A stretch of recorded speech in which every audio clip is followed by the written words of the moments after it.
Hello, everyone. Welcome to the Divine Feminine Healers podcast. It is your host, Angelica, here. And today I'm just going to give a full on astrological update because there's been so many fun astrological events that have been happening, and it's been really exciting. So, I want to start this off because I'm recording this on the summer solstice, which, if you're listening to this later in the week, was on June 21st. So, the summer solstice is the longest day of the year. It's when the sun is truly at its zenith, and it's the first day of summer. So, it marks a transitionary time from spring into summer. So, in Ayurveda, we really revere all these transitions because it's such a significant time where we're entering into a new world where there's a lot of new beginnings and there's a lot of deaths in order for us to have these transitions. Now, specifically, the summer solstice, it really does correlate to the sun and solar energy, which can relate to our masculine energy, being in our power, being visible, being focused, bringing our ideas out into the world, and more so in the doing, in the action. So, this is where our Western culture really comes alive. And a lot of us can feel quite comfortable in this energy because we're so used to bringing things to life. We're so used to being in action. And it's supported right now because the days are longer. There's more, literally, more light for us to take in that can help us to be more out and expressed in the world. And what's really exciting for spiritual entrepreneurs is this is the time of year where your ideas can start to bubble up to surface and you can bring them into full fruition. This is where you feel like that if you've been going through a change of endings and closing doors and creating space, well, now is the opportunity for those new things to come in because they actually have somewhere to land. There's actually you are grounded now in your being, and so your manifestations can come into full fruition. So on these celebratory days of the year, it's especially potent to do rituals because this can amplify our intentions. When we work with nature, we realize that we live more in harmony and in flow in our lives. This is really what the divine feminine way says, is to live in alignment with nature, with our body and with our rhythms and with our routines. That actually gives us abundance in nature because we are in alignment with what nature is projecting. And Ayurveda has so many rituals for this, but I love doing spiritual practices on these events like the new and the full moon and things like the summer solstice because that's when we come together. We can really transform the energies that are within us, call in new opportunities and manifestations, and cast them as a network, as a community. Now, what's really special about this summer solstice, well, during every summer solstice, the sun is officially in Gemini. And I love the energy of Gemini. It's very much to do with creativity, communication, and collaboration, the three C's. Gemini is ruled by Mercury. So by nature, it has that, it's that planet of communication. It's also quick moving, being quick witted, and a lot to do with the intellect, a lot to do with the mind. So a lot of times, this can bring up a lot of limiting beliefs, and it's a time to ground down into the body because the mind can be working really really fast. And this is also a time though when you have a lot of ideas in your mind. Once you kind of clear away the limiting beliefs and the things and the fears that are blocking you, you actually have space for new ideas to land. So this is where we see beautiful connections coming to fruition when you start networking and you start noticing synchronicities, especially in the form of relationships. I don't know if you've ever experienced this before where you think of someone and then they come into your physical reality. Or let's say you've been calling in a new type of relationship or a community, and all of a sudden these opportunities start coming through. This is a lot of what we'll start to see with this sun in Gemini. Now, also what's happening is Saturn just went retrograde on June 17th, which is when we also had our new moon in Gemini. So there's been lots of Gemini energy. The new moon in Gemini, very much about networking and communication. And how can I keep myself open to new collaborations? How can I keep myself open to these new opportunities that are going to be coming in and building the type of relationships that I really want? What's been coming up a lot in my community is we've been calling in that. We've been calling in community. We've been calling in, we want deeper connections. We're interested in these things that are very out there, that are spiritual, that may seem taboo, or we may feel frightened to share with others, but we're really calling in a community where we can totally be ourselves, mask off, and just feel so comfortable sharing every single part of our experiences. And I really saw the new moon as a portal to open up those opportunities and to be able to clear space for that. So sometimes that can show up, of course, before we get to call in these beautiful relationships. It requires us reconstructing some of the relationships that we already have.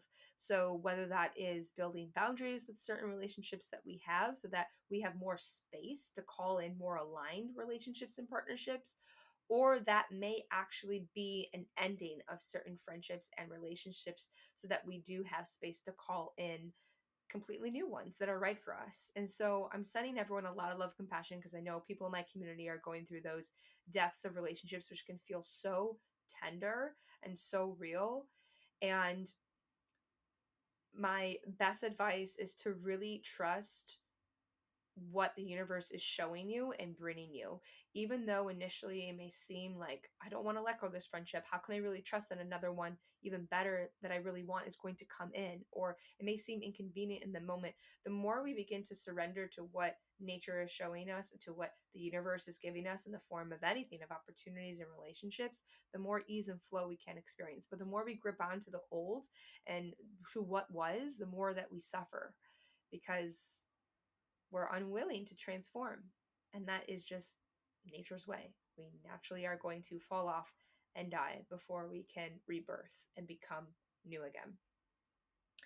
So, Saturn in retrograde, everyone who has been listening to my podcast knows I've really befriended Saturn these past couple of years because I'm officially out of my Saturn return, but he is now circling my 10th house.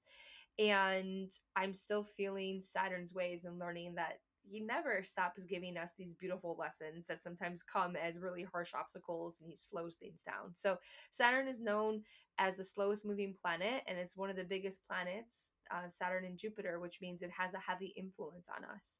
So if you've been experiencing delays, if you've been experiencing kind of like a resistance and a little bit of a, I'm trying to squeeze this square into a round hole, this is usually the themes that come up when a Saturn goes into retrograde. This is usually showing you this area of your life that you're struggling in, that you're suffering in, that you're receiving stops and obstacles, is somewhere where we need to do some cleanup in. That's what a retrograde cycle is. It's not actually the planet is moving in retrograde, because that can happen. The planet is just slowing down. So when we talk about how we can just slow down and see that, if I just stop and see, okay, I'm going to stop pushing right now and just listen to what this could be trying to teach me. That's what Saturn wants us to do.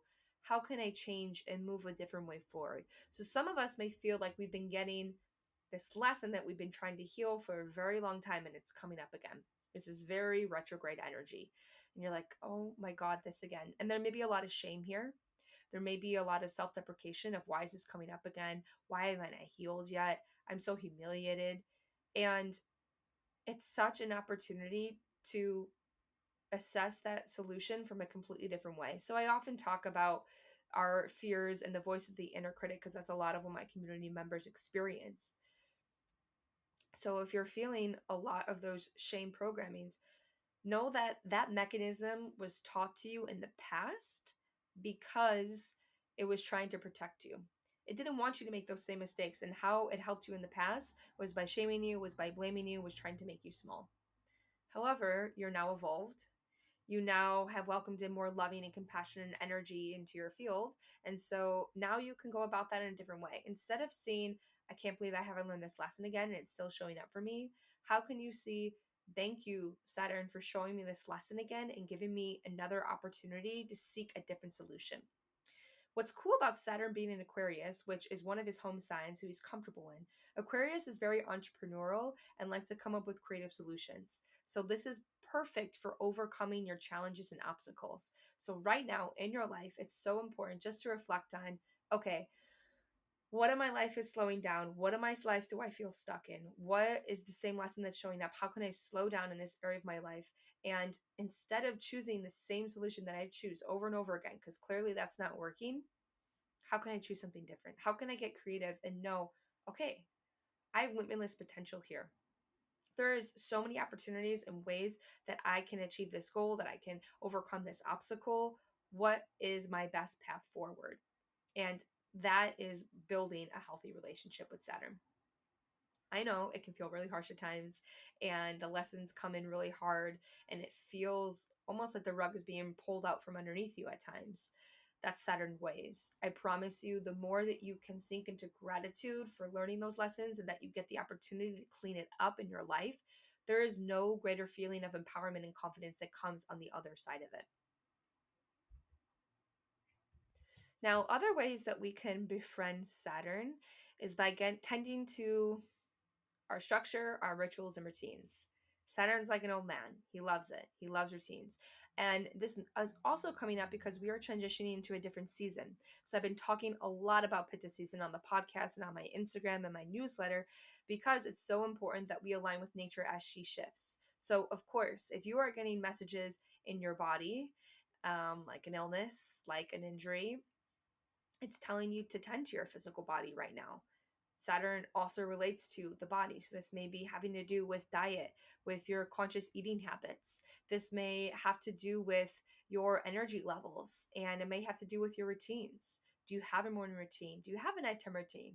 This is the beauty of Ayurveda that teaches us all these rituals and practices to give us routines, not to pigeon us whole into something and say, you need to wake up at 4 a.m. every day and meditate, but rather what feels like the natural inclination that my body wants to do. That, initially I may feel a little resistance to waking up rather early, but once I do, my body responds really well to it. My body actually likes that consistency. It's not about finding someone else's rhythm, it's about finding your own internal rhythm that mirrors the rhythm of nature. That is the Ayurvedic way, one of my favorite things. So what I've been doing is been trying to wake up earlier than I normally do, so I have that extra space in the morning to get all the things that I need to do. A good workout in is so prime for me, meditation, and even just having the space to move slowly throughout my day. If I even sleep in that extra 10 minutes, I know that I'm going to be rushing throughout my day. And this is not the time for that. This is the time to be slowing down, especially during a transitionary time. Now, Saturn also rules nature and likes us to be in alignment with nature. So, especially for my entrepreneurs who are building out your schedules for the rest of the year, it has been so fruitful for me to intuitively schedule my business to the rhythms of nature. And I do this with the cycles of the moon. As you all know, I'm very connected to feminine energy, which is connected to the moon. So I align not only each of the moon cycles to what I'm doing on a day to day basis with the moon, but I also do this astrologically for the months to come so that I know if I'm selling an offer that it's really when it's a good time for me to be visible. And it's a time for when others are in that space as well to receive it. And I know at other times of the year when I want to go inward, when I want to just accrue knowledge and hibernate, that I've allowed myself that space in my year. Instead, I'm not moving from a flight or flight mode of I have to sell every month or even at this time of the year, but I'm giving myself that pause and break.